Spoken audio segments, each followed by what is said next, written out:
Hello, everybody. This is the one and only Mr. LP Stephen Sykes of ENLIVEN Radio. We have a wonderful, wonderful interview for you today, a part of our Empowered Women series. And we have a wonderful lady on the other side of this video, and I'm going to let her introduce herself. She is the one and only Athena Coston. Hello, How Miss. are you doing? Hello, Miss Coston. How are you doing today?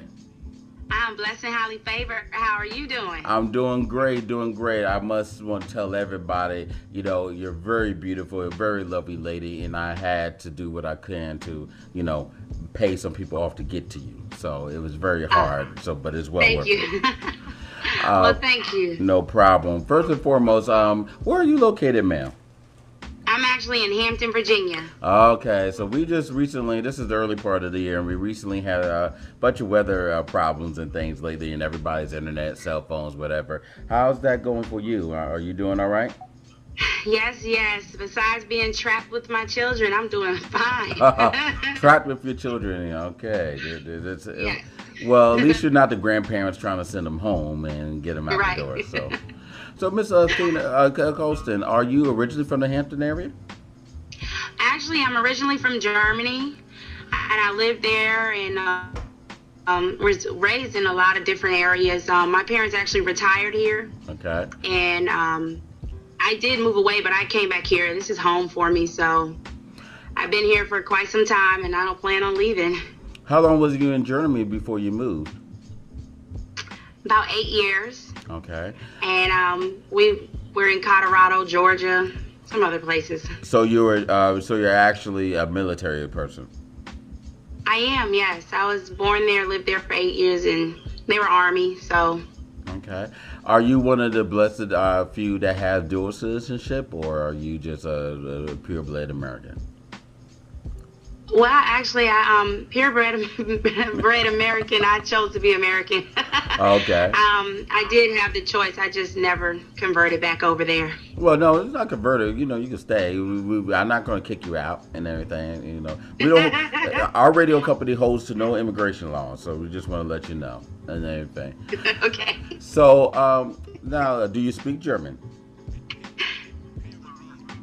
Do you speak? I do not. Okay. I'm actually the only one in my family that doesn't. Oh, gee, that's interesting. Now, when you came from, now let me ask you this. Let me before we backtrack. What type of work do you do now? I actually am an entrepreneur. Mm-hmm. I work at home, helping people save on their bills that keep them broke. I like to call it I'm an individual making residual income. Okay. And so you are an entrepreneur. What type of bills do you help people save on?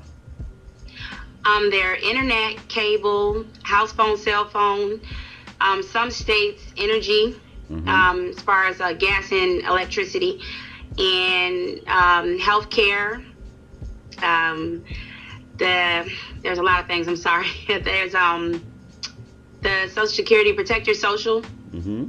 Identity theft. I couldn't think of the name of it. And there's several other things, but just mainly the bills that you actually have to pay every month residually that you can't get around paying is what I'm helping people save on. Okay. And you're a young lady in your mid-20s. Is that safe to say? That sounds wonderful. Yeah. However, we can add on a good 10, well, let's say 6 years. Okay, 6 years. I don't want to add on the full 10, yeah. Okay, so you're a lady in your young 20s. I mean, the young 30s, excuse me. Yes. Now, how long have you been an entrepreneur? Actually, I became an entrepreneur maybe about a little over 2 years ago. Mm-hmm. And there was different companies that I went with, and I decided to change. So for the past year and 2 months, I've been with the company that I'm with now. Mm-hmm. Now, when what was you doing before? Or let me make it easier for you. When you were in Germany, how did you like living in Germany compared to where you were here in the U.S., traveling around the U.S.? I did not like Germany.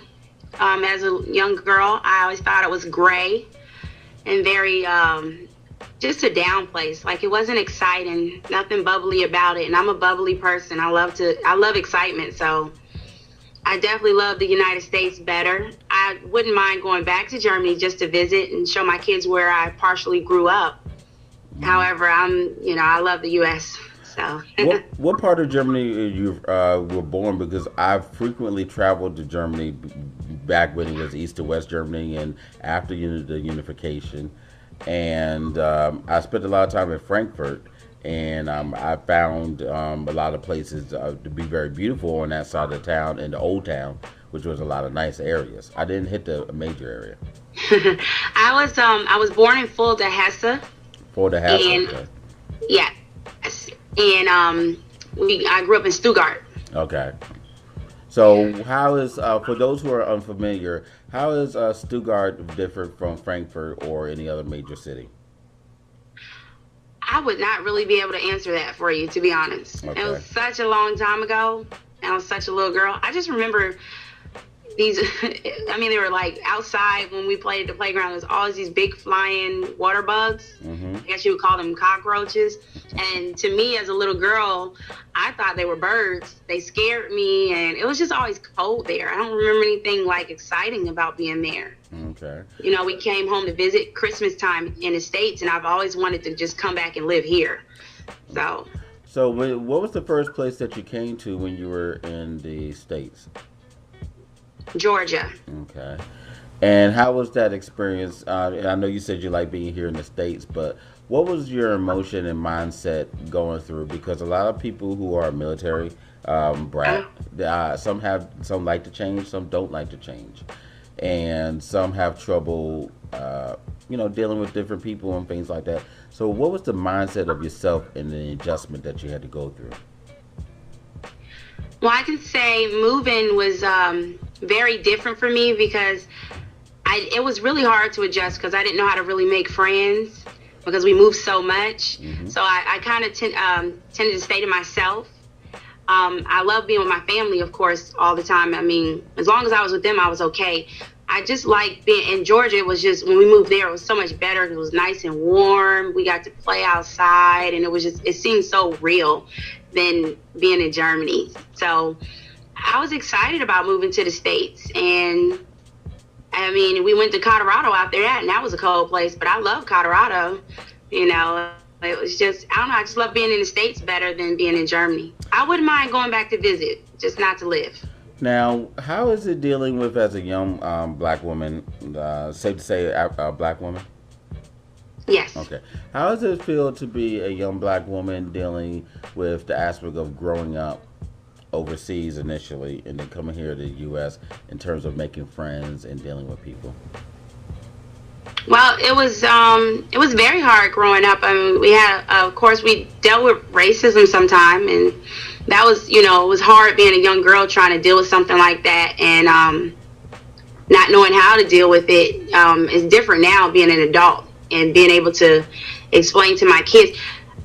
I am an African American woman. However, there's a lot that I'm mixed with, but I see black, so I just say I'm African American woman. However, because we have white cousins, we have West Indian cousins, we have Indian cousins, and so it's like you look at someone say something about the color of your skin, and you look at it like, wow, but I have cousins that's your color, and they don't discriminate against me. But it was different.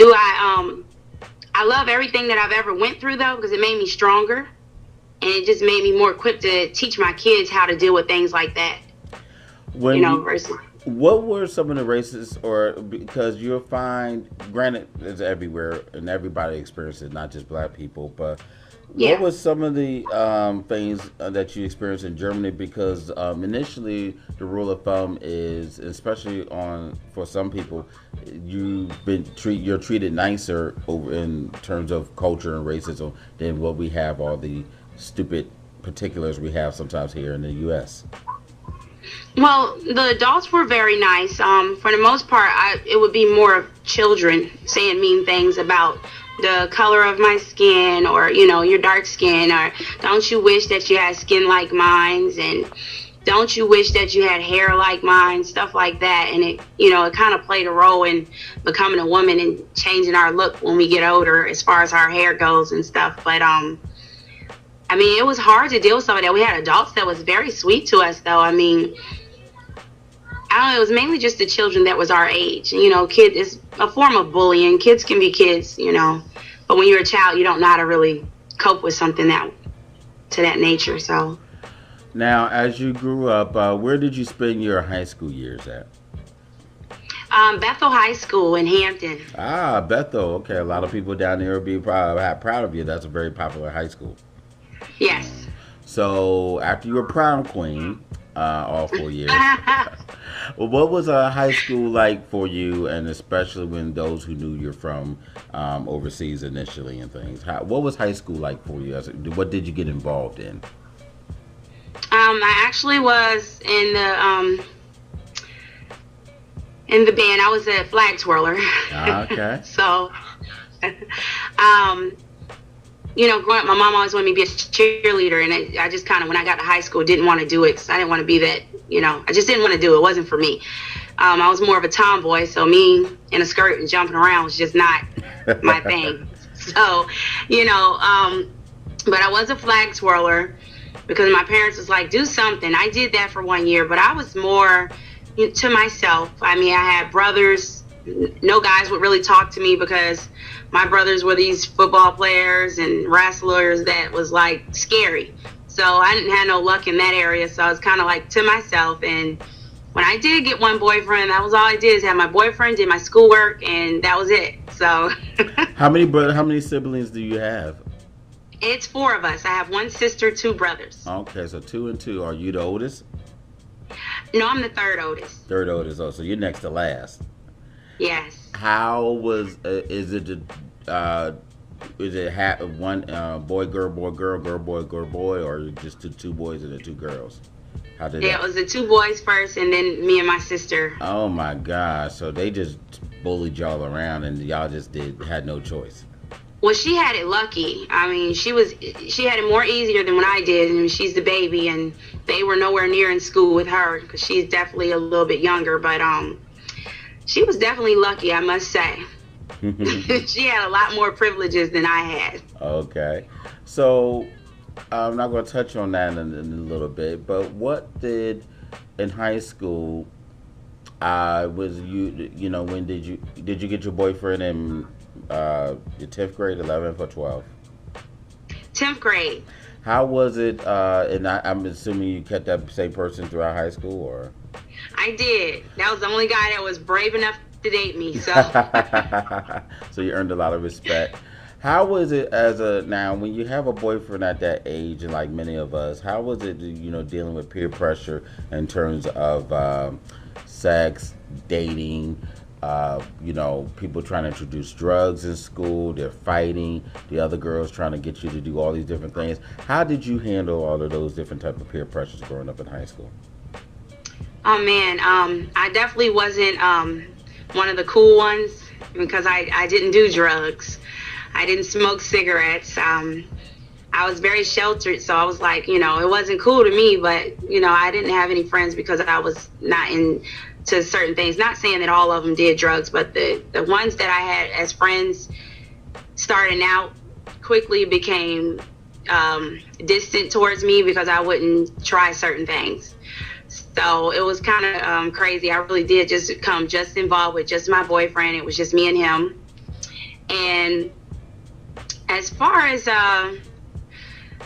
sex goes, I don't think that I was really pressured. When I was ready to lose my virginity, that was going to be when I was ready. So I can say, though, that I did become a mother my last year of high school. Okay. And that was different, especially with the friends that, you know, decided to go their way and I decided to go my way because they were doing, you know, they were smoking pot and I wasn't. So it was like, everybody kind of looked at me like, wow, but she still had a baby. You know, but I was one of those students that wasn't going to cover my baby up pretty much. Did you finish high school in time, or did you spend an extra year? I did finish in time. Okay, cool. So you was one of the strong ones. You marched down the aisle with a belly and your gown. Yeah, well, the belly was gone. The belly was gone, but okay. I definitely did march proudly across that stage like I still did it, baby and all. Awesome, awesome. See, and I appreciate that because a lot of women either go to the special private schools or that, for women who have teen pregnancy and things like that. And you decided to keep on and fight with it. And you, from my understanding, you're not the quote unquote bad girl that got pregnant and things like that. You decided, you just for the lack of a better term, you just got pregnant dealing with your boyfriend or whoever, and you kept going with it. How did you deal with the fact that you're not quote unquote labeled a bad girl because that was not your personality? You were actually a good girl. You just happened to become pregnant. People looked at me different, and it really didn't bother me. I mean, I've always had this mindset after growing up a different childhood that this is who I am. Either you're going to accept me or you're not. I'm not going to change for anyone. The person that I'm going to change for is going to be me. Mm-hmm. And the only way I'm changing is if I'm bettering me. Okay. So I always had that strong, after growing up and being told that, I wasn't as pretty as the next because my skin was darker, I grew a strong backbone. How? And I'm sorry, go ahead. Like coming to the States to visit, I did grow up being told I wasn't a pretty girl. My sister as well. And growing up like that, I had to be the strong one because my sister felt like she wasn't pretty. So I had to be the strong one for her. And I've always just had that strong mind, that strong backbone that nobody's going to take away what God has given me. And I feel like I'm beautiful. And if you don't feel the same, then hey, I'm sorry you feel that way. Awesome. But you don't have to look at me. How was the culture in the Hampton area, because it's very predominantly a lot of black people there, and at that time you see teen pregnancy skyrocketed and in every year, and now that you see teen pregnancy is dropping. How was it the culture in that area overall as a community? Did you felt, and you said that people looked at you differently, but was it something that everybody did? Was that just a decision you decided to make, or it just happened and you decided just to keep going forward? Well, I feel like everything that we do has some type of consequence. So, me getting pregnant, I was told by a few to get an abortion. I was told by a few to accept your responsibility.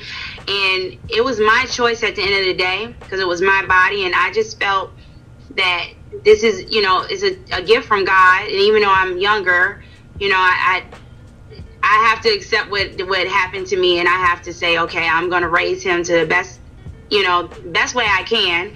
And people looked at me like, oh, I can't believe she had a baby. Oh, I can't believe she's walking around with that belly. It didn't bother me. It was just, I got funny looks from a lot of people that were close to me, people that were, that didn't even know me. And it just didn't bother me because at the end of the day, when I go home and close my door, I don't have to look at any of them. Okay. So now when you graduated, were you looking to go to college still with your child, or did you just keep going to the workforce, or how did that go forward? I actually did go to college. I didn't finish college because college just wasn't for me. I did 2 years. Okay. I did Hampton University and I did Ashford University online. Mm-hmm. And it wasn't that I couldn't do it with my child. It wasn't for me. I even went to hair school and got a license to do hair and makeup. That wasn't for me. I did that because my mom wanted me to, though. I didn't do that for me, but it was nice to, have a different trait, just in case I get bored with what I'm doing, I can just go and do some hair. See, mom was looking out that no matter what, you still had a way to earn some income. That's what mom was still doing. Yes. Okay. So you went to school, you went okay, so you're now 2021 with a child. Was you still with your first, how many children do you have? You may ask. I have 3 children. So at 2021, did you still with one child or 2 at that time, or more, all 3? At 21, I was pregnant with my second, and I was also married. Okay, congratulations. And then Yeah, I guess. Oh, what? Oh, I'm sorry. You said was. Okay, I'm sorry. I missed that part. That was my fault. It's okay. But yeah, but when you so now you was married and you have the children, and now you're going through these different things. Young woman, a black woman, challenges, 2, 3 children, college not working out, hair thing not working out. What did you decide to buckle down and do? I actually became a private investigator. Yo, we in trouble. So you're now you're in my neck of the woods of things. Okay. So now you decide to become a private investigator. What made you decide to get into that? Because that's a big stretch from hair. It was. My dad is actually a police officer, and he did private investigating. So, I was still trying to find me, and I was like, let me just follow in my dad's footsteps and see where that takes me. Okay. So now when you're a private investigator, and, I'm familiar with a lot of the work, the surveillance, the gathering information, the tracking, all those other good things.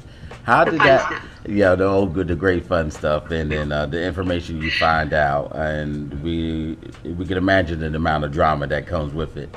Yes. How is that empowering you, or how did you feel as a woman in terms of the strength and that type of control that it gives you? Oh man, the power. It was different because it really felt like I was on top of the world, to be honest. Like I had superpowers, I must say. I mean, it was fun because I was being sneaky. It was fun because I was being nosy. It was Oh, so in other words, you got paid to be yourself, is what you're telling me. No. Is that what you're saying? No, not at all. No. So this was just something you learned, quote unquote, how to be. Yeah, I mean, okay. Let me say, I knew how to be sneaky. Okay. But I didn't know how to be nosy. That came, Okay, maybe I did know how to be nosy. The truth comes out. There we go. Okay, look, I think every woman knows how to be nosy. Okay. See, now it's okay for you. I want to make sure that, can you say that, please, and louder, so everybody can hear this. So when we say it, we don't get in trouble.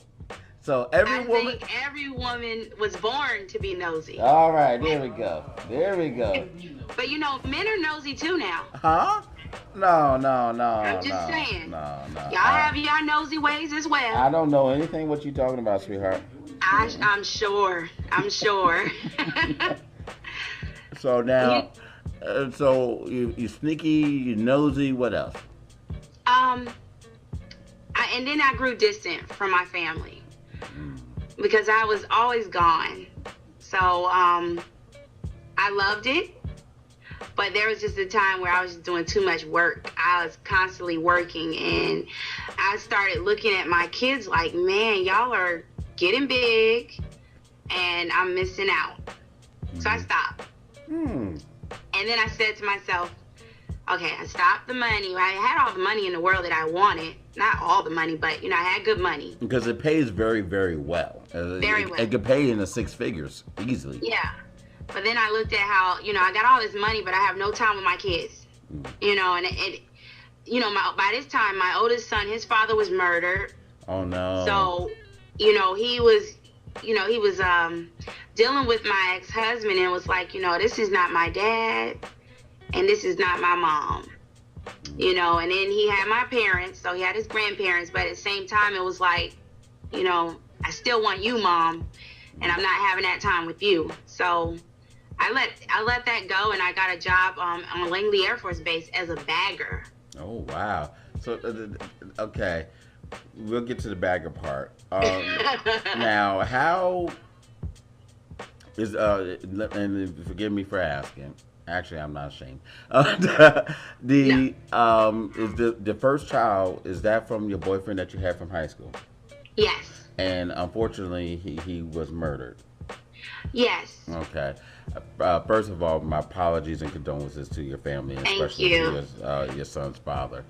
Um, and your son was what around that time, 13, 14, or how old was he? No, he was 4 Oh, going okay, on four. 5. Oh, four going on five. I'm sorry, excuse me. No. How is what was that like for you? Because obviously that was your first love, Yes. and you know, despite you moving on, married, and things like that, you had to keep a relationship for your son. How was that emotionally for you? Because a lot of women are now, well, I won't say not are now, but a lot of women are always having to deal with their children, fathers, jail or murdered or into drugs or missing. How was that for you? And okay, that's what it really played out to be. It was very hard. I always thought that if I broke up with him, I would be okay because he was into the streets, and that was the life he chose to live. I begged and pleaded that he would get a job, but he wouldn't, so I had to let him go. I always loved him though, but my mindset was if I let him go, then it wouldn't hurt as bad if he passed away because he was always getting shot at. That's what I thought, but I was young. So when he did actually get shot and killed, it was at a dice game, and he won the dice game, I was told, and the guy wanted his money back, and he didn't want to give it back to him, so they got in a fight. The guy left, came back, shot him 5 times, left again. Then he actually came back because someone told him, you have to finish him off because if you don't, he's going to come back looking for you. So he came back and shot him in the back of the head and left again. And that's what killed him. He was a great father. I don't take anything away from him. He was a great person, very big heart. It's just that life, that street life. And to this day, I don't agree with gambling. I don't agree with no dice games, none of that, because it just leads to more than what people expect. Now, let me ask you this. You being a good woman that you are, how did you get it? And I understand you said you moved around and you stayed with family, so you were kind of sheltered. I'm assuming he was in part of that life when you met him in high school. Yes. So why a woman like you decided to get involved with, in all intents and purposes, a bad boy thug? Well, I was the good girl that would do no wrong, and it was like, this is it wasn't, when I saw him, I said, oh my goodness, that is going to be my man. So you thought, like a lot of women, I can change him. I actually didn't even know what he did. I liked his look, and when he walked in the classroom, I was just in love. You couldn't say nothing else to me. It was love at first sight. He couldn't say anything so else. You didn't like the good guy or the nerd, or just he didn't have to be a nerd. You didn't like the good guy that had things going for you. You wanted the bad boy. I know, and now you know what? Shaking my head at me. Why are women chasing after bad boys? Why? The good guy is confident. Good guy. It was a thrill. I think it was a thrill, just like because my parents was like all against it. Oh no, you can't date nobody like that. But they grew to love him, and it was like, oh, well, my parents said no, so I'm gonna say yes. You know how they say they tell you something and you just go the opposite way because they told you. That's how I was. Okay. And even when I got married, my dad told me, don't marry that guy. He ain't right. And I said, you just don't want me to be happy. And I got married anyway. And then you end up having to divorce him because of your safety in your life and, of course, the safety of your children. Yes. But then it was a 360. I married a military guy. So you married, so you end up, getting with the thug, but then you learn, and then you end up marrying somebody like your dad. Yeah. He definitely wasn't nothing like my father. My dad was Army, and he was Navy. Oh, no. There is a difference. So, that's a fight in the home right there. It was, man. That one was that was a challenge. Well, first of all, please tell your father the next time you speak to him and thank him for his service. We appreciate it. Thank you. But now, you moved on and you married, and then now you're dealing with the son's father's death. Yes. Okay, and the other two children are saved with the same with a different person. No, yeah, the ex-husband and then another guy. Okay. So I actually have three different fathers. Okay, no problem. Now, as a woman growing up and going through these different challenges, how first of all, how is your parents? And you say your parents liked the guy. They grew to love him because I guess he treated you with respect, and obviously he was a good father, like you said. Okay, so I appreciate him very much for that. What was it like dealing with it in terms of your family? Because you have a close bond with your family, obviously, because that's all you had for the longest. Yes. So how was that change dealing with this? And now, goody Athena now has 3 kids, 3 fathers, not finished with school, got a trade certificate, but and now obviously you jumped the shark and went to in private investigation, but still not the ideal life that any father would obviously sit down and want for their daughter. How was that like? Yeah. I was different. My dad definitely didn't want me in any type of, I wanted to be a police officer actually, but you know, he's like, oh, it's a hard job and you don't need to be out there. But you know, I just I'm a tomboy, so I like a little rough. I like to run around and do some different stuff and get my hands dirty. But you know, my dad just wanted me. Him and my mom always wanted me to go to law school. It was like, they did. We want you to be a lawyer, and I'm like, you know, I can talk my way out of anything. However, it wasn't for me. So now you're sneaky, you're conniving, and now you know how to talk your way out of stuff, and you're nosy. I've talked my way out of quite a few tickets. You know what? I don't think you're as good girl as we done put yourself out there. But now. I really am, though. So because we already found out that you're sneaky, you're nosy, and now you know how to talk your way out of stuff. Yes. And this is qualities of all women, right? Yes. Okay. Just wanted to clarify that. But, you know, it's always good things. You know, I mean, a ticket, I might have ran a stop sign or, you know, passed through that light. No, I shouldn't have. Trying to make it, you know, and I just had a gift of gab to talk. So it was like, I got out of it. Okay. So now you went on to, so we're going to jump back forward. You had a life of luxury, providing for your children, earning plenty of money, and it's something that a lot of single mothers can't even say to this day, and they fight to get to. And now you would decide to be a bagger. How was that emotion? Now I understand the aspect of spending time with your children, but the money, and obviously you saved, you did what you could, you didn't spend lavishly. Yeah. Okay, so now. But that's only going to last so much compared to the bagger job. How was that emotionally and financially? It was very hard, I must say. First of all, I had an ex-husband that wanted to create a lot of debt.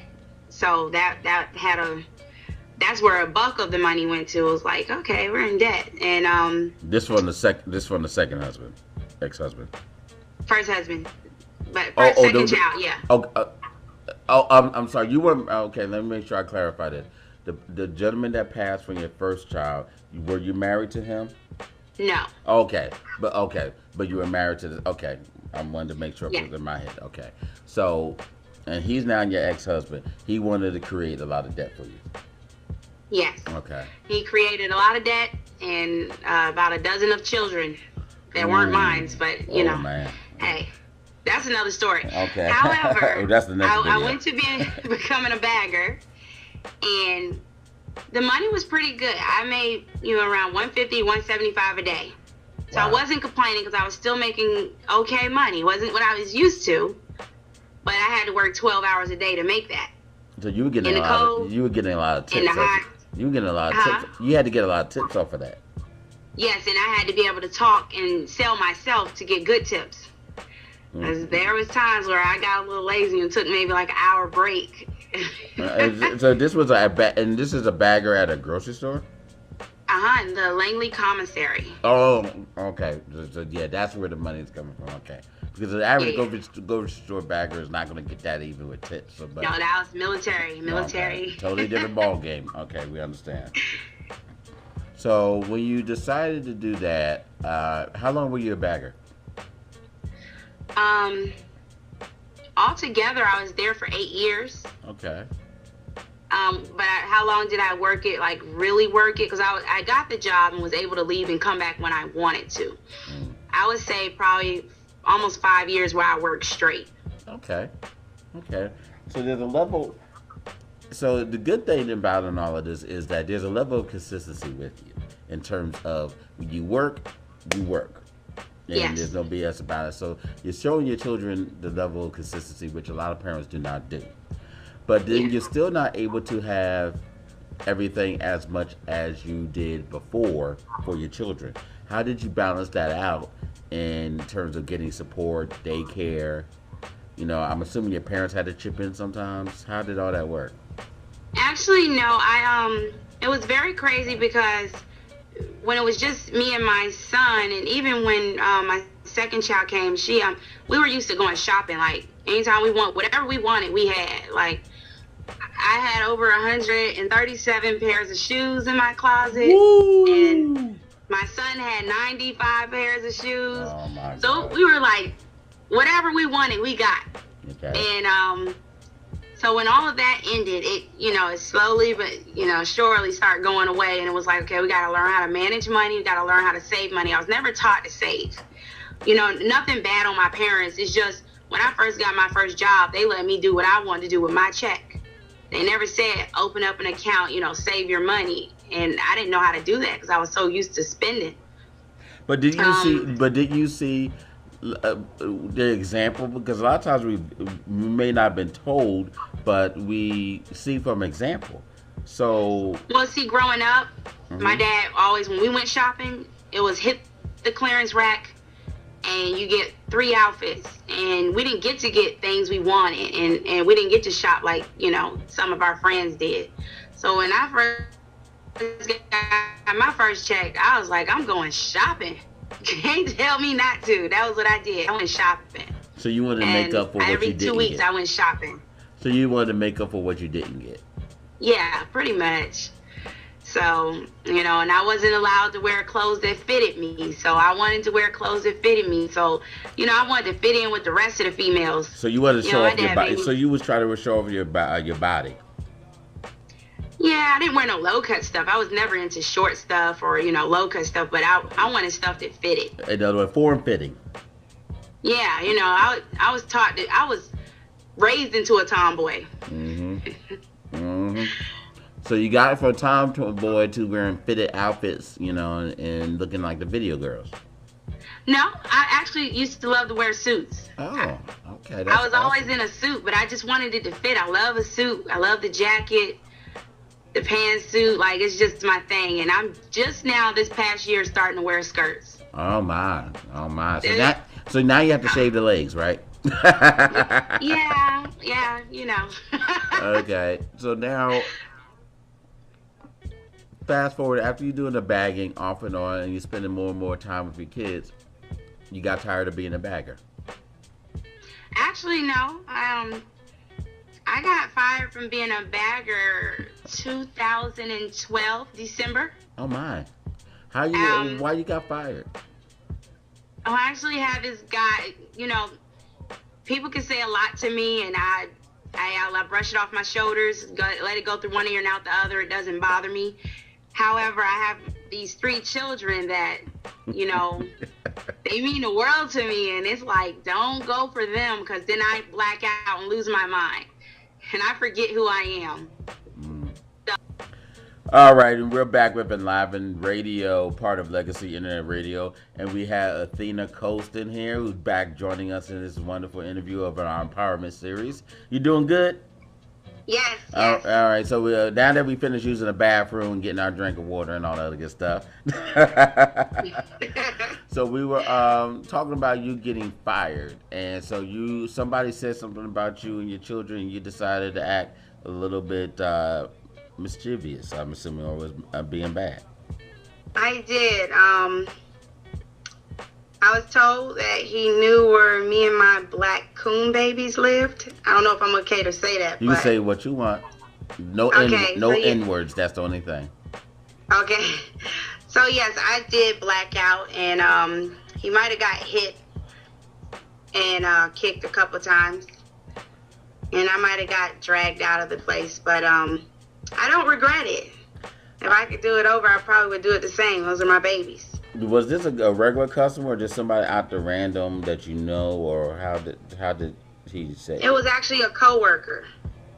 I was harassed by him for about 8 months, and the job did nothing to you about all of this? Nothing at all, because I was a contractor worker and he was too. So they told me it was nothing they can do. The contract until I finally reacted, and then they fired us. They fired both of us, but the contract company I don't regret it. What about the contract company? They wouldn't do anything either. It was kind of like we were on our own. Was this I'm gonna take a side step.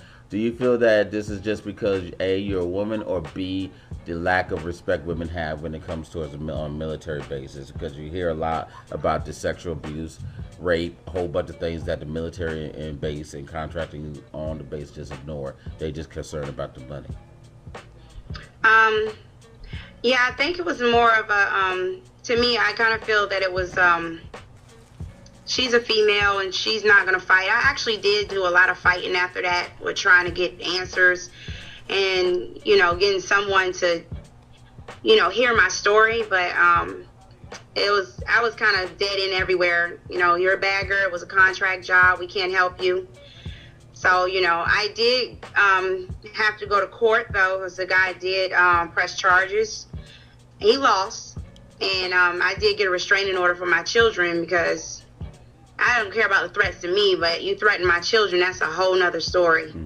Well, they're my life, so. Well, first off, hats off to you.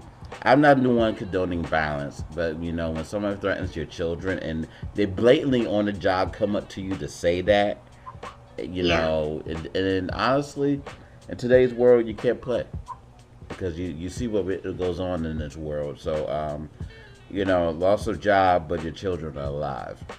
And yeah. So, I take everything serious. I mean, it's I'm not an overprotective or overbearing mother, but they're my little offspring, and I have to make sure they're safe. Sidebar: how are you now as a mother of 3? Let me ask you this: is your sister married or with children? She has 1 son. Okay. She's not married yet. Engaged. Okay, tell her congratulations for us, and tell her she should have asked me first. But now that you, your sister are mothers, young mothers, do you see yourselves more and more like your mom or your grandmother? Yes. So you're turning into actually, it's funny because we actually have debates over that. My mom's like, I don't know. Y'all new day age people. Y'all new school people. We're not like that. But I must say I am definitely, like, in my eyes, like my mom. More like my father, though. Okay. I'm a little more strict. So your daddy's, are you a daddy's girl or mama's girl? Oh, man. Growing up, I was a daddy's girl. But being older, I've grew this relationship with my mom that's like unbearable. Like we are just 2 peas in a pod. How is that with your sister? Is she involved, or y'all just really tight all together, or you just more so than her? We actually all are involved. We do a lot together. We're starting our own book together, and that's awesome. It's a cookbook, but we've just been doing a lot more together, and it's really fun. My sister is actually a photographer. Okay. So now, you think it's easier because before your mother is just trying to make sure she got decent young women, but now that you are women and mothers, it's easier for her to be more of your friend? Yes, we have better days. We just said we're gonna start doing like little luncheons together, and just having more time with each other, just to build our relationship a lot more, because Man, I must say, like, being an entrepreneur, it's just so much more time to do whatever I want. And I get that time to spend with my mom when I want to come and visit, and that time to spend with my sister and just to spend with the kids. It's just important. Like, I love it. How are your relationships with the two older brothers? They're excellent. I mean, I love both of my brothers. Both of them actually have their own families. One has one daughter, and the other one has two, a son and a daughter. So your parents are enjoying the grandparents' life now. You got 3, 4, 5, 6, 7, 8 kids. Seven grandkids. Seven grandkids. Also, they enjoy themselves. Oh yeah, they definitely spoil the grandkids and love to give them back. Are they doing? I think it's unfair. Are they doing the whole thing of chocolate at 8 o'clock and then give them back to you? Yes, and I don't think that's funny at all. I think that's cruel. I definitely like my oldest two are the oldest grandson and granddaughters, so they definitely get whatever they want, and it's so annoying to me because I'm like, we didn't get that, you know. And then now it's like whatever. So it's just basically payback. Yeah, pretty much. I'm just like, yeah, y'all are going overboard though. Like. So now that you have this dynamic, and then you got fired for the job, and then you decided to go entrepreneurship after that. Yes. What made you decide to do that versus just going back to private investigating or something else? Well, at first I started out, doing different parties and selling like home items, and it was okay. Like, I made good money, but you were selling the sex toy stuff? I'm sorry? Were you selling sex toy stuff? No. Okay. You didn't do that. Okay. Home items like candles and stuff like that. All right. And it was fun. But I just needed I needed something more reliable because, during, let me say, Christmas time and the summertime, there was no money. It was like, I guess parents had to pay for summer camps, and Christmas, it was just no money. So I had to find a different MLM, as they call it, that would suit me more. Okay. Something that would pay off in the long run. So now that you decided to get involved with this, can you say the company that you're with? Yes, I'm actually with a company called 5 Links. Okay, 5 Links. So now you decided to get with 5 Links. How is that versus any of the other companies that you have worked with? I love it. It's the best company I've ever worked with, in my opinion. It's very family orientated, and it's about helping people. Nobody's out for just themselves. No one's being greedy. We're all helping each other, and that's what I really love about it. Okay. We're helping people save money. We're helping people make money. Would you say that you are at Athena 2.0 now, or are you still on Athena 1.0 or 3.0? Where are you on the next chapter of your life? Where would you say you're at? I am on the next. This January 1st, 2014 was a new chapter for me. How is that?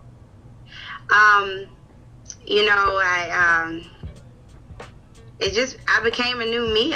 The things that I've been through, like last year, as far as love, relationship, being strong-minded, just finding out who I am mentally, physically, emotionally. Everything about me has it's closed the last chapter, and I'm definitely on a new chapter. I mean, like I said, me and my mother and my sister are doing our own cookbook. Not only are we doing that, my sister is really getting her photography, off the ground. I love that. And I actually stepped into a little bit of modeling, and it's different. Not something that I really ever thought I would ever do, but I did do a couple things for a couple people, and it was fun. So I say I might try that again, and just getting more in tune with myself and finding out who I am. And then actually, just my kids, man, like it's a new chapter for them as well. Like they're just doing different things that, you know, I've been waiting. Like I've always been a person to push them and make sure that they were doing something with their self. But, you know, I look at my son, 7th grade. He's taking 9th grade classes. Super smart dude, and he loves sports. Definitely an athlete. My daughter, my middle child, she is my track star, my computer geek, and I love it. And free support, huh? Yes. And then, you know, my baby girl, she's still spoiled, but that's my little gymnast. She told me she's going to be on in the Olympics one day. So, you know, I love that. Okay. You know? So how old are these? You said the first oldest one is how old now? Nigel's 13. 13. And Brianna is 9. And Savannah is 5. Savannah, those are some very beautiful names. How did you get to come across those names? Nigel, Dad actually named him. I was trying to name him after his dad, Julian Paul, and he was not having it.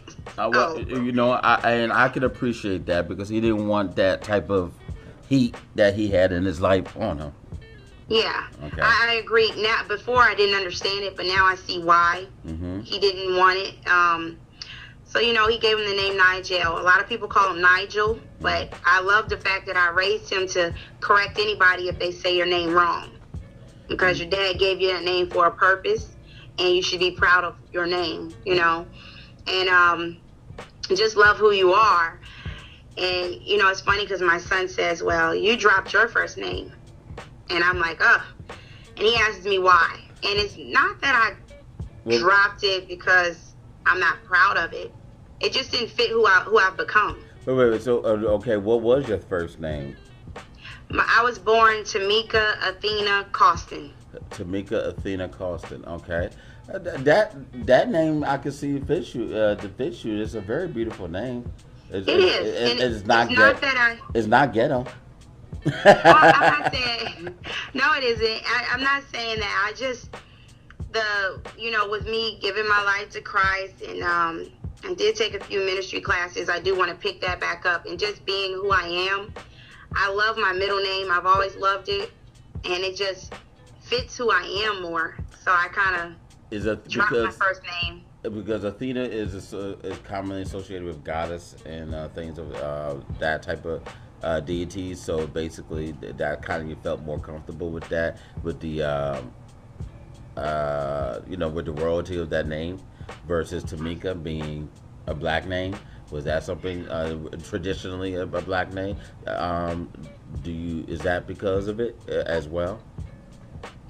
No, it wasn't really that it was a black name. It was just more, I just never really, it's not that I didn't like it. I never really cared for it, though.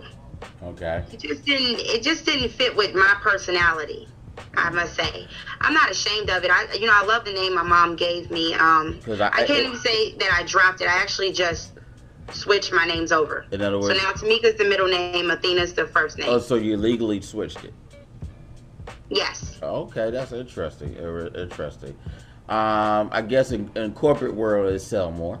Yeah, pretty much. So because I still love my name though. I wanted to drop it completely, but that became a debate with me and my mother, and she wasn't having it. So because to be honest with you, I would call you Tamika every day because I think it's a very I'm on the side of your mother. Like I like the whole name. It's a beautiful. It fits, and I'll tell you why. It fits, and it's comfortable. It flows. It's not ghetto. And it's respectable. And you're not. It works with you. I know you. Obviously, it's you, and you're the one that has to deal with it every day. So, and I understand, and I can appreciate the thought and the logic that went into it, because most people don't. Yes. I appreciate the name. It's just more. Athena's more businessy for me. Okay. So, how did you get the name for the other two children? Brianna. Her name is actually very interesting. Her whole name. We named her after her dad, Brianna Myron Joy. Okay. So, we went from good to now. Okay. Brianna Myron Joy. She has a long name. Okay. Brianna Myron Joy, yes. Myron is my brother, the oldest of all of us. He actually was set on fire. Oh, okay. And he had a 26% chance of living. He made it through it. So, and it happened a week before I had Brianna. So that's how she got Myron. And Joy was my best friend, the only friend I really had in high school. And she died a week and a day after we graduated from high school. Oh no, I'm very sorry. So you've been dealing with a lot of extreme tragedies, from the death of your first boyfriend, your child's father. Yes. Your best friend died, and then your brother is burned. It was burned, and all these different things. So, I'm very sorry for those things. That's a lot emotionally for a woman to take. Thank you. I appreciate that. And how did Savannah? What made you get Savannah? Savannah, my mom actually named her. She always wanted to name my sister Savannah, and my dad was like, no. So, I was like, hey, y'all got a name? I was going to bring her home with no name. And they was like, let's name her Savannah. And then I said, let's name her Savannah Marie, because that's my sister's middle name. Okay. So we named her Savannah Marie. All right. So very good names now. So now you've gone to a new chapter of your life. Have you found love in your new life in 2014? No, I actually just had to leave something I thought was love, but... Okay, so what's his name and the last four of the social? We'll take him down. I know, right? Let's go get him. Okay. No, he just wasn't the one. He was a piece of work. Why are you what's going on? Why are you picking these guys? Come on now. Well, and this one was a nerd. Hey. A what? Well, he acted like a nerd in front of me, but there was sides of him where I started noticing you're not a nerd for real. Oh, God. So he ain't about it like us, Mr. LP. All right. No, it was the lies. He told lies, and they were they were terrible. And I just was like, I read people, and I'm like, that's that PI side, I was going to ask you, are you now, obviously going through all these different phases is going to make you more selective of the people you deal with, and especially date and eventually marry. But now that you are a former PI, are you finding yourself more and more hunting people down and being even more cautious and selecting them? Well, I will look them up. Okay.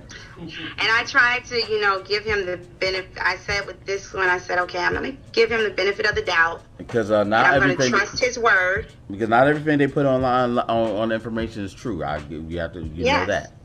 I try to trust his word, but, after 10 months of lying about, his age. What? His real name, ever being married. Oh. And, the other girlfriends. Woo! And so children? I was like, okay, this is a bit much, and it's time to let it go. Okay, so you lied about his age, his name, the girlfriends, and I'm assuming children, too.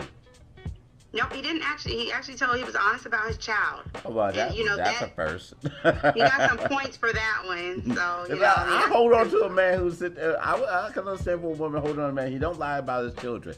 Hey, that's a novelty. It's sad that we're celebrating something that you're supposed to be doing. It's sad on today's market. So, with 2014, we have the new Athena Coston, but now we're still on the hunt for searching.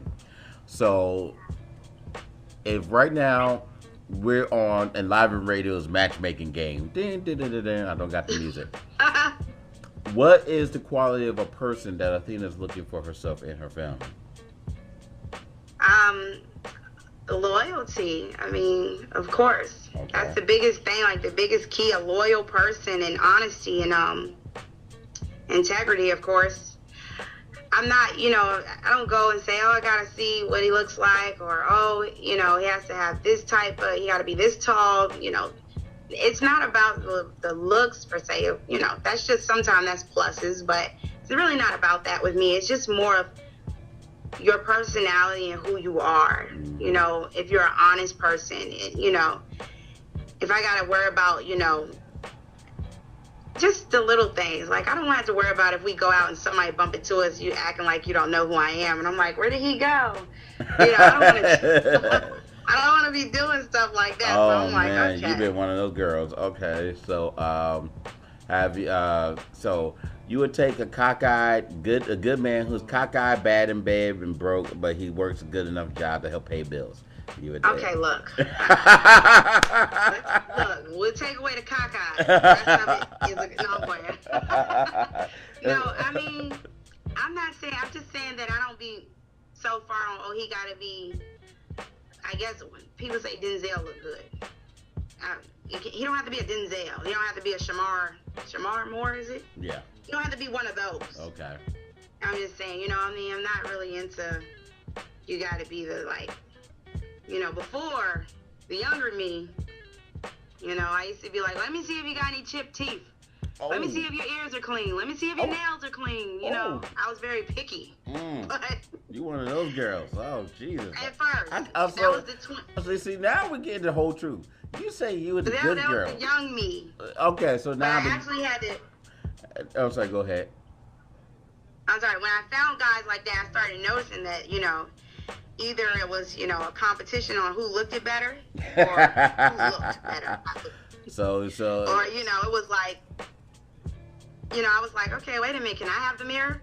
You know, I don't want to be fighting for the mirror when we're going out, but, and you know, when all they think about is how they look, and they don't have no values in life, no morals, like, oh, you know, that's a bit much, because at the end of the day, like, you can look beautiful every day, but, you know, good looks is not going to take you but so far, and God can take those looks away from you quick as he gave them to you. I've been trying to get a lot of these women to understand that, but I tell you, they don't understand. I've been telling them for years. So that's what I had to wake up and realize, because at first it was like, oh. What will you tell your daughter now, Savannah? She's the only one daughter, right? Yeah, 9 years. No, I'm sorry. The 5-year-old daughter. It's a 5-year-old daughter, okay.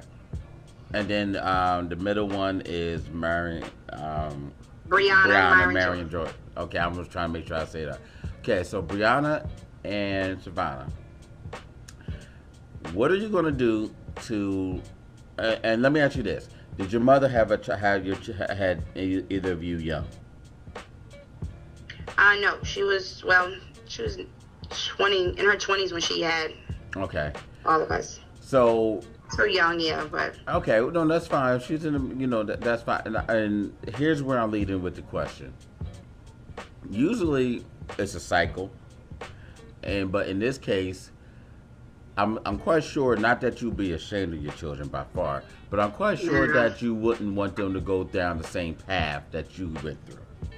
Yes. And so, So what are you doing as a mother to, and suggesting to anybody else out there that's listening and watching this video? What are you suggesting to prevent them from being a teenage mother, to finish school or to get a trade or not to deal with the bad boys and get caught up with that? What are you doing to show them the light? Well, as far as the oldest two go, especially, they have a lot of questions about everything in life, pretty much. And I must say that being honest with your children is like key. Like, be honest with everything they ask. But every question my son asks, every question my daughter asks, they have a little essay to write. There you go. See, I love you. I love you already. See, I'm always getting parents to force the kids to write and read, and you make them do that. Oh, you're an A in my book.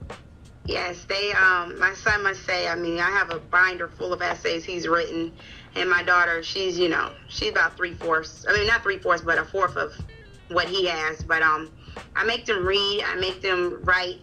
You have questions, I want you to find out what it means to you. I can tell you what it means for me all day, but I want you to go and look it up and give me something on it.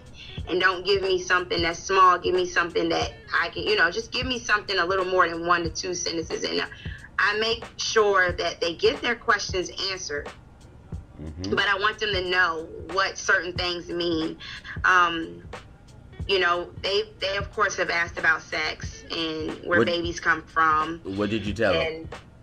Oh man, we read about it. We got online together. Okay, good. And we've read about every disease there is. We've read about what happens if you become pregnant. If my son, he is very, very, like, he's one of them kids that he's going to ask a question, and when you answer it, he's going to say, well, Well, why would that happen? Then you got to answer that question. So you can't be dishonest with him. You have to actually really answer him. And so we go through a lot. I'm not going to like sugarcoat anything for him. I'm not going to lie to him. The only thing I will lie to him about is Santa Claus and the Easter Bunny and the Tooth Fairy. And then when they find out, I'm like, thank you, Jesus, because I get tired of playing Santa. But I actually only have one child left that believes in it. So I'm like, man, fingers crossed. I don't want her to rush out of it. But, that's the only thing I lied to them about. Other than that, I'm honest with everything. And I expect in return that they be honest to me as well. However, it doesn't work that way all the time. Do you got young girls calling your son yet? No. Okay. He actually they did have one girl, and that he got in some trouble because he didn't ask me. I'm on a thing. You need to come and ask me. Don't just take it upon yourself to do. So I called her mom and blocked her from the phone. Do I know if they still speak to each other? No. But well, now that the girl called. Okay, he gave out your number, didn't get permission. Now that you understood that. What was the conversation with the mother? Was she disrespectful and this, that, and the other, or did she not have the same? No, she was very respectful, very nice, and she agreed they shouldn't have been talking at the age that they were. How old were they? They kind of like each other, I guess. How old were they? It was 12. It was last year. Okay, so 12. It's 6th grade. 6th or 7th grade. Okay, It was 6th grade, yeah. Okay. And I'm like, you have so much to look forward to. I don't want you to get wrapped up with girls. I know that there's going to come a time where girls are going to be an issue. But right now, it's just not. Like, right now he's getting, the little muscle thing on. He's getting his little grown man, little young man body. So we're dealing with those things. So and, that's he's trying hard to look stuff to deal with.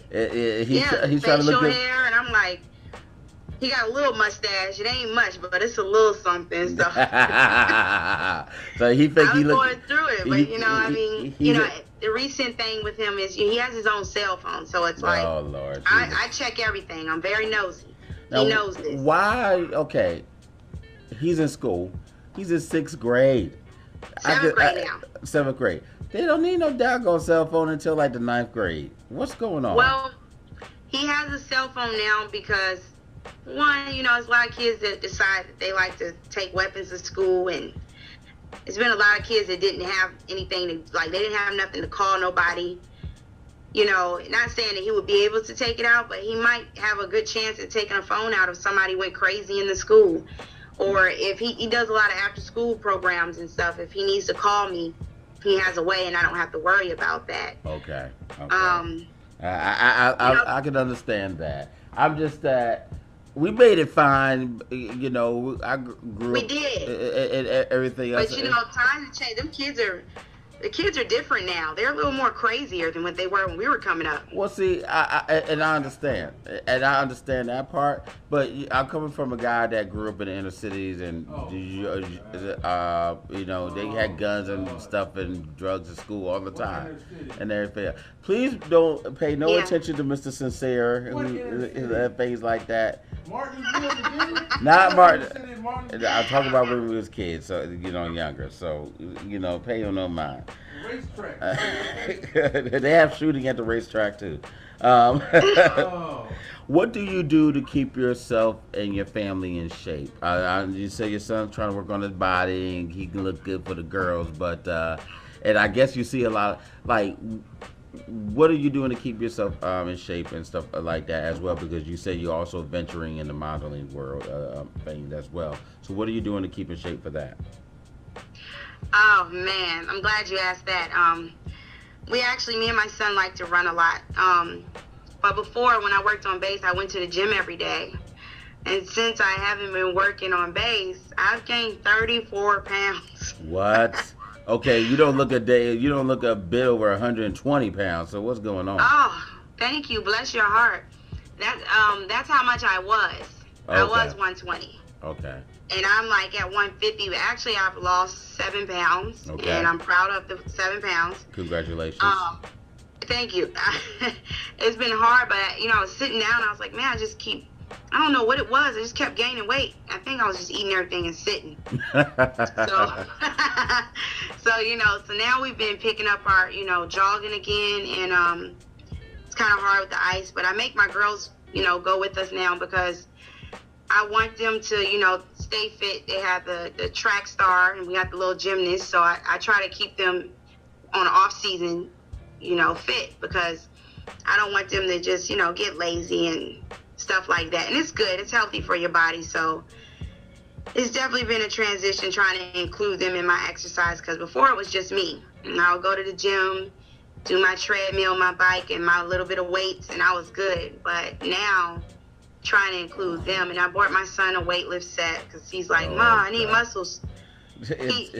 Tell him, look, you can lift some. Tell him to start lifting things around the house and clean up. Then he gets some muscle. I didn't buy him a big set. Yeah, okay. I do. Yeah, and that's another thing. I make them chip in because, but I bought him a 30-pound set, something light and small, so he can, just build a little bit. And he's trying out for high school football this year. Okay, good.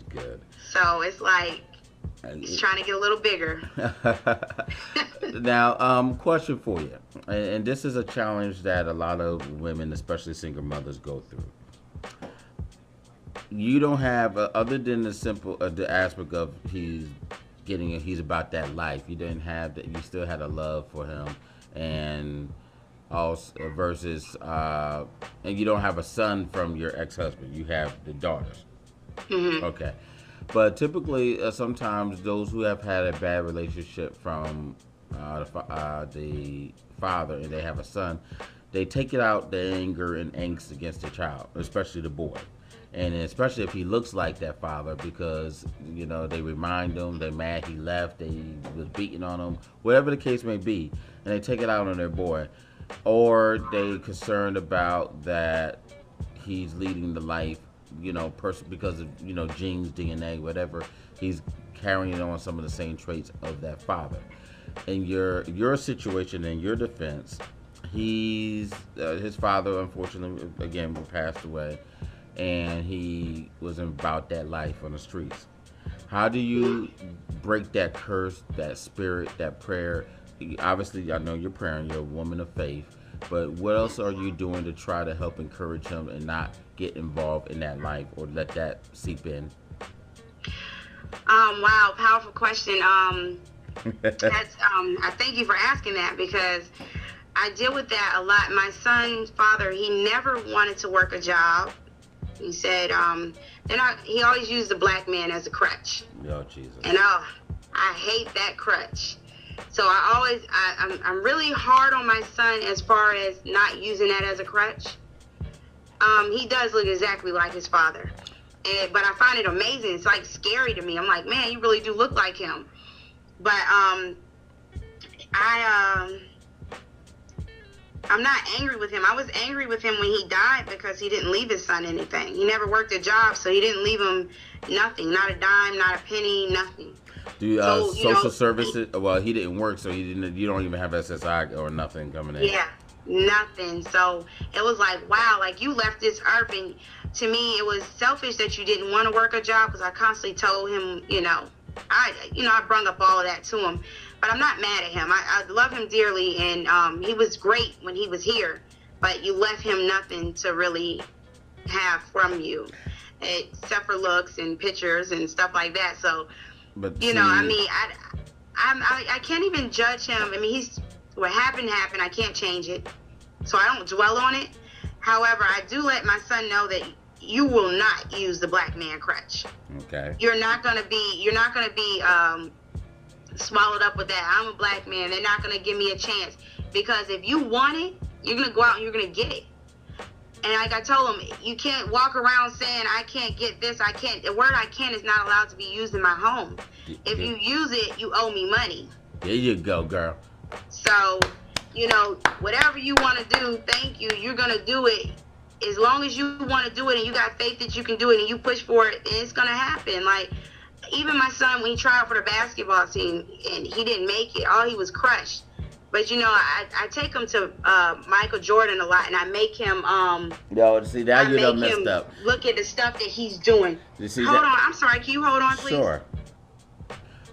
We're live here with Miss Athena Coston, part of Legacy Internet Radio's ENLIVEN Radio. We're here having fun with you and everything else. So, you were saying that your children are not allowed to use cant and they have to be paid and things like that.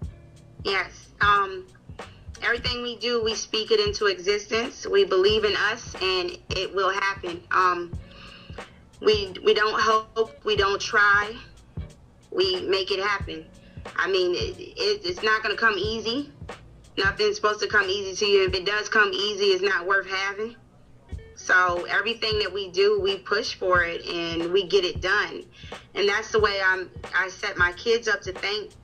Like I told my son, you know, he did say, "Ma, I wasn't ready. I'm not ready for high school football." And I said, "Excuse me?" He was like, "I'm ready." He knew what was coming next. Gotcha. I don't care if you have to believe in yourself, because you never know what's going to happen unless you go and try to do it. How hard is it for you're pushing your kids, and then obviously you're doing a wonderful thing, preparing them for life. At the same time, what's the issue, the terror, the back and forth as being a mother? Also, you want to protect them and cuddle them and all the other stuff. Yes. Like, how is that difficult? And how is that issue working out for you? What do you mean? Like if something don't go as planned, how do I? Well, like just as a mother, you want to cuddle, you want to protect them and all that other stuff, but at the same time, you got a lot of children to grow, and you giving them that food to go on, that wheels to drive, and at the same time, that's my babies, and especially he's the oldest, and his father's gone. Yeah. So, that is really hard transition, but I mean, my son could come in with a sad face and say, "Hey, Ma, I didn't make the team." I'm going to hug him and say, "It's okay. Next time. All right, come on. Let's get up." You know, like, it's not going to be too long of a little baby. If I give you a quick little hug, pet, it's okay. You know, next time. Don't give up. But, then we're back at it, because I don't want him to feel sorry for him. And I don't want him to think that I'm going to feel pity for him if something didn't go the way he expected it to go. Mm-hmm. The best people that succeed in life at anything that they do fail a million times before they succeed in it. Yes. So I want them to have that mindset. It's worth having if you have to struggle to get it. Okay. When you were going through all of these different things, and you had support, did you have to fight through depression and some other emotional issues regarding all of that? I was depressed, of course, when my son's father was murdered, mm-hmm. and when my best friend died. It was a depression. When my son's father was murdered, I actually converted to drinking. And I drank like morning, noon, and night for 2 years straight. Wow. I just drank. And I was numb. Like, I wasn't thinking about anything, but, I can't sleep at night, so I need a drink. I dug myself out of that, though. I didn't go to no rehab. I never, most of the time like a couple of times I slept at his grave and woke up like, man, I can't believe I didn't go home to my kids because I was so, intoxicated. I never wanted them to see me drunk. Okay. Do you regret not getting counseling or help for that? No, because I picked up my Bible and that was all the counseling I needed. Okay. It was prayer and believing in God and giving it to Him and letting Him handle it for me. After the Bible, what is your favorite book?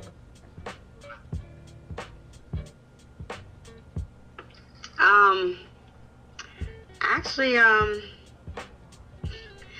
read so many business books that I don't have really a favorite book, but I read a lot of business books now. Because before it was, of course, nursery rhymes and kitty tales and things that make them happy. I stopped reading things for me. I used to like mysteries and stuff. I have a lot of mystery novels, but I kind of let those go when I became an entrepreneur, because I had to fix my mind, convert my mind from the old ways to the new ways. Gotcha. Apple or Android? Man, Android all day. Thank you. Hot dog. Oh, yeah. I went to Apple 2 years ago, man. It was the worst thing I ever did. I'm telling you, there you go. Team Android. I love it. Favorite color? White. Why white? You hate black people now, huh? No. Favorite color is white. It's very pure and just a clear color. Okay. You said you had almost 200 shoes. Who's your favorite shoemaker? Oh, man. Nine West. Nine West. Okay. Very sleek, smooth, classic designs. Yeah. What's your favorite pair of shoes? What shoes you wearing now? What's on your feet now? I actually took my shoes off, but I have my Anne Klein boots on. Anne Klein. Oh, go ahead. And what's your highest? You like heels? I do. What's your highest heels? Man, I bought these crazy shoes. They were nice, but oh gosh, I think they're like 7 inches. Oh my gosh. They're sick. Oh man, I don't even know what made me buy them. They were cute and I needed them, but. But you in other words, you wanted them. You didn't need them. Okay, we want to make pretty sure. Much. Okay. What would Athena tell? Athena's 30 something. What would Athena tell her 16-year-old self right now? It's almost 20 years ago.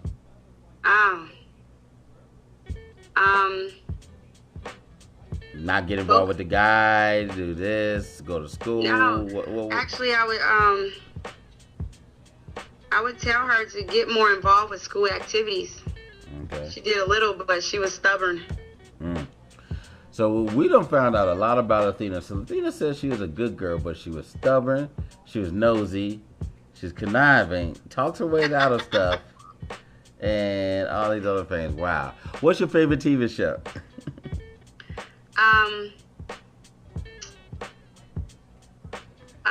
Let me think. I watch a show with my son once a week, Teen Wolf. Teen Wolf, okay. He got me hooked on that little movie. It's actually quite interesting. What is something that you hope to pass down to your children that wasn't passed down to you? I come with it with the questions. You have to forgive me. I know. Just, believing in yourself more. I want them to know it, it's possible. What are you learning from yourself? What are you learning from your children that you didn't think that you would learn? Man, I learn from them every day. We have this thing. They teach me about me and things that I do that they don't like. We have our little honest circle time. And we work on each other. So, I learn from them a lot and how their feelings are. And if I'm being too hard with something, they definitely will let me know. Or, if I'm being too lenient, they'll even let me know. So I find that awesome. They're quick. They're honest with me about things. Do you still spank your children? No. Why? Well, if they did something extreme, I would. However, they're excellent kids. For the most part, I had someone tell me that when your kids have problems, don't always be so quick to solve them for them. Make them solve them themselves. And so with my kids, I make them solve their problems themselves. Steve Carter and his wife actually told us that. And so my kids they have to make up solutions when they have problems and they're arguing. They got to make up their own solutions. And you make them right about it. And they got to solve it themselves. Because I'm not going to always be around to solve their problems. And you make them right about it too. I do, yes. And I definitely make them right about it, man. That's the worst thing to do. And what is? No, just go ahead. Oh, it's just I think it's amazing being a mom. My son last year, my son wanted to not do his homework, and that almost made him fail the 6th grade. He went into 6th grade, and this guy is a super nerd, and he went into the 6th grade not knowing who he was. So, I had to let him find out who he was, but in the process, I took away every sport that he loved. I took away every sport. I took away every name brand thing he owned. And we went to Walmart and we bought khakis, regular khakis, and white button-up shirts, and regular Walmart shoes. And that's what he went to school in, and it hurt him. Like, it hurt. He told me I messed up his swag. He's 11. So I found out what the word swag meant, but he's 10, 11, 12 years old. I took away everything he loved. He's 10, and 11. I told him, until you can't be a fresh dummy. I called it fresh and, hype and hip. He called it swag. So wait a second. I said, you can't.